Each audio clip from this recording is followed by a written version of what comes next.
చేసుకోండమ్మా. మనం కూడా ప్రతీకార మద్దతు ధర అంటుందండి. అది ఒకవేళ పడిపోతే ఈ నిధి నుంచి తీసి ఇస్తానని చెప్పాడు. ఈరోజు మా రైతుల పరిస్థితి ఎట్లుందంటే ఇన్పుట్ సబ్సిడీ లేదు. అందరి చేతులు పైకి గట్టిగానండి, గట్టిగా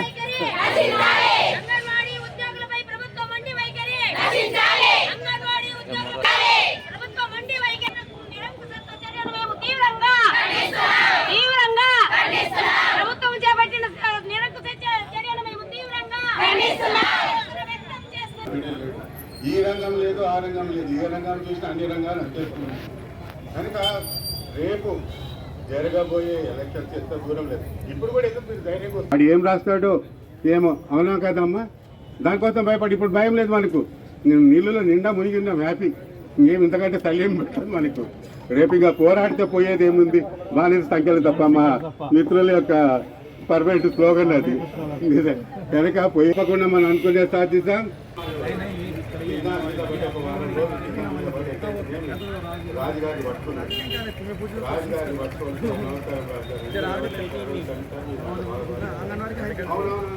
జనరల్నే కలిశాను, జనరల్ కలవడం జరిగింది. అన్న ఈ ఎలక్షన్స్ ఇద్దరికి కూడా క్రూషియల్. ఇంకా ఒక రకంగా చెప్పంటే హెడ్ అండ్ టైల్. హెడ్ అనేటోడు రూల్ చేస్తాడు, టైల్ ఉన్నవాడు ఒక్కలో ఉంటాడు. కనుక ఇద్దరు పార్టీలకు కూడా క్రూషియల్. ఏది ఏమైనా కూడా సర్వేలు చేసుకొని గెలిచేటువంటి క్యాండిడేట్లకే వాళ్ళు టికెట్ ఇస్తారు తప్ప వేరే వాళ్ళకి ఇవ్వరు. ఈరోజు చంద్రబాబు నాయుడు ఏమన్నారు, నాకు ఇది లాస్ట్ ఎలక్షన్స్, గెలవకపోతే లాస్ట్ ఎలక్షన్స్. జగన్మోహన్ రెడ్డి గారు ఏమంటున్నారు, ఈ ఎలక్షన్లు గెలిస్తే 20 ఏళ్ళు ఉంటా అంటే గెలవకపోతే పట్టేనే కదా. So both the distinct parties it's a crucial election. ఈ ఎలక్షన్స్లో టీంను కూడా ఎట్లా సెలెక్ట్ చేసుకోవాలా? మంచి బ్యాట్స్మెన్స్ కావాలా, మంచి బౌలర్లు కావాలా, మంచి ఆల్రౌండర్ కావాలా, మంచి వికెట్ కీపర్ కావాలా. వీళ్ళందరికీ క్యాప్టెన్లు ఇద్దరు డిసైడ్ అయి ఉన్నారు. రేపు వరల్డ్ కప్ జరగబోతుంది. వరల్డ్ కప్లో ఎట్లుంటుంది? ఫీల్డర్లు కావాలంటే అన్ని కులాలకు సమానమైనటువంటి ప్రాతిపత్యం ఇవ్వాలి. మిడాన్లో ఉండాలి, మిడ్ ఆఫ్లో ఉండాలి, లాంగ్ ఆన్లో ఉండాలి, 5 లెగ్లు ఉండాలి, స్క్వేర్ లెగ్లో ఉండాలి, స్క్వేర్లో ఉండాలి, ఫస్ట్ స్లిప్, సెకండ్ స్లిప్, గల్లీ, ఇవన్నీ కూడా చూసుకోవాల్సిన పరిస్థితి. దానికి కూడా అన్ని సంబంధించినటువంటి కులాలకు కూడా ప్రాతినిధ్యం ఇవ్వాలి. ఇస్తేనే గెలుస్తారు. కనుక రికమెండేషన్ల మీద లేకపోతే 4 సార్లు నేను గెలిచినా కనుక ఇచ్చేటువంటి ప్రసక్తి ఉండదు. డెఫినెట్గా సర్వేల ప్రకారం ఎవరు గెలుస్తారో వాళ్ళకే టికెట్ ఇస్తారు. కానీ పొరపాటు పడుతున్నాను. నేను రోజు నంద్యాలలో ఫరూక్ దగ్గర, బ్రహ్మం దగ్గర కూర్చున్నాను. ఈడికి నేను రాలేదు. ఎందుకు రాలేదంటే ఐఎమ్ నాట్ ఇన్ఛార్జ్ ఉన్నాడు, ఆల్రెడీ ఇన్ఛార్జ్ ఉన్నాడు. ఇన్ఛార్జ్ ఇక్కడ తీసుకున్నారు. ఎవరు పిలిస్తే వాళ్ళకి పోయినా. Even I went Anantapur also. Party ఎక్కడికి పోమంటే అడిగి పోయాను. నిన్న కూడా ఎక్కడ మనం పోయినది కనిగిరి వెళ్ళాను. నిన్న కూడా కనిగిరి పోయాను. ఈ కనిగిరి నాకు సంబంధించినది కాదు. కనిగిరిలో పోయినా అది కూడా టెస్ట్ కమ్యూనిటీ. అక్కడ పోయి తుఫాన్ బాధితులను పంట నష్టాన్ని చూడడం జరిగింది. అంతే. ఈరోజు కూడా నేను వచ్చినది నా ఇల్లు రెనోవేట్ చేస్తున్నా, ఆర్కిటెక్ట్ వస్తున్నాడు. అదే రకంగా ఇది కూడా వచ్చినప్పుడు రాజశేఖర్ వీళ్ళందరూ మీరు మద్దతు తెలపాలని, మీరు కూడా రావాలంటే వచ్చాను. అంతే తప్ప రాజకీయం ఏమీ లేదు. నేను ఒకటే చెప్తున్నా, best of the best will get the ticket. ఇటువంటి కోరికలు ఇవన్నీ కూడా వాళ్ళు అడిగినట్టు కాదు, జగన్మోహన్ రెడ్డి గారు చెప్పినదే. ఆయన మేనిఫెస్టోలో పెట్టినదే. మేనిఫెస్టో అంటే ఖురాను, భగవద్గీత, బైబిల్కు సమానము. ఇందులో ఏది చేయకపోయినా కూడా వెంటనే దిగిపోవాలి. మా నాన్న కంటే మంచి పరిపాలన చేస్తాను, మా నాయన ఫోటో పక్కన నా ఫోటో పెట్టాలి, మీతోటి 3 నెలల లోపలనే ఆయన ఒక మంచి ముఖ్యమంత్రిగా పేరు తెచ్చుకుంటానని చెప్పేసి ఆ రోజు జగన్మోహన్ రెడ్డి గారు చెప్పారు. ఇవే కాదు, అలివిలేని హామీలన్నీ ఇచ్చారు.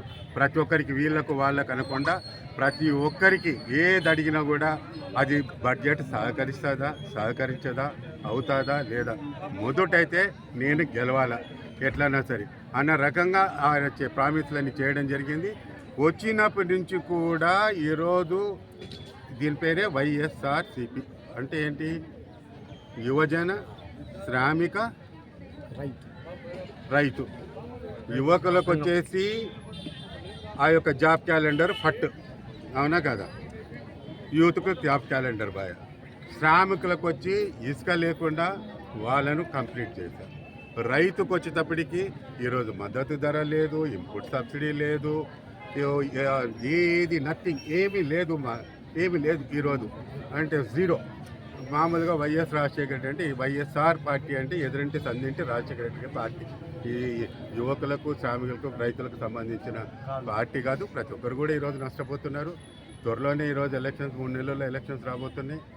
ఇప్పటికైనా ఆయన కొంచెం సర్దుకొని ఏదైనా చేస్తే కొంచెం గౌరవమైనటువంటి ఈ వీళ్ళు ఏదైనా సంఖ్య రావచ్చేమో, కానీ లేకపోతే ఘోరంగా పోయేటువంటి పరిస్థితి ఉంది. ఇంకేమన్నా అడుగుతారా సార్? కరువు చూడాలంటే మనకు నిజంగా అంటే ఇప్పుడు మిచాంగ్ ఈ యొక్క తుఫాన్ వలన ఎక్కువ ఒక రకంగా చెప్పాలంటే రాయలసీమకు అంటే ఏదో మనం గవర్నమెంట్ తిట్టాలా చేయాలని కాదు, ఓ రకంగా తుఫాన్ పడితే కొంత వర్షం పడి మాకైతే కొంత మేలు జరిగింది, కాదని చెప్పడం లేదు. నేను మొన్న కూడా వేరే చోట పోయి చూడడం జరిగింది. పంటలు పెద్ద ఎత్తున నష్టపోయారు. పాపం రైతులు చేతికి వచ్చేటువంటి పంట ఇంకొక 20 రోజులు అయితే పంట కోసుకోవచ్చు.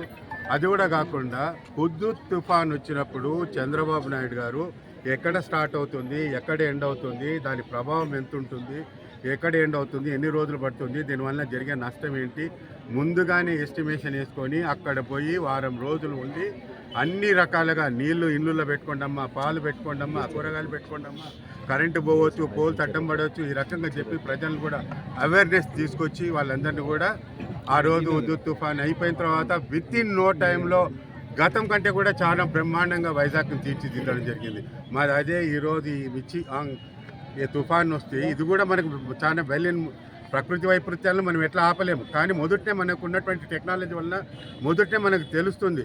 తెలిసిన తర్వాత అట్లీస్ట్ కొంత నష్టాన్నైనా మనం పూరించుకోవచ్చు. కానీ ఈయనకు ఆదేశాలు అయితే ఇచ్చాడు కలెక్టర్లకు, ఏం కావాలన్నా సరే మీకు ఏది కావాలంటే అది ఇస్తా అని. మాటలేమో కోటలు దాటుతాయి, కాలు మాత్రం గడప దాటదు.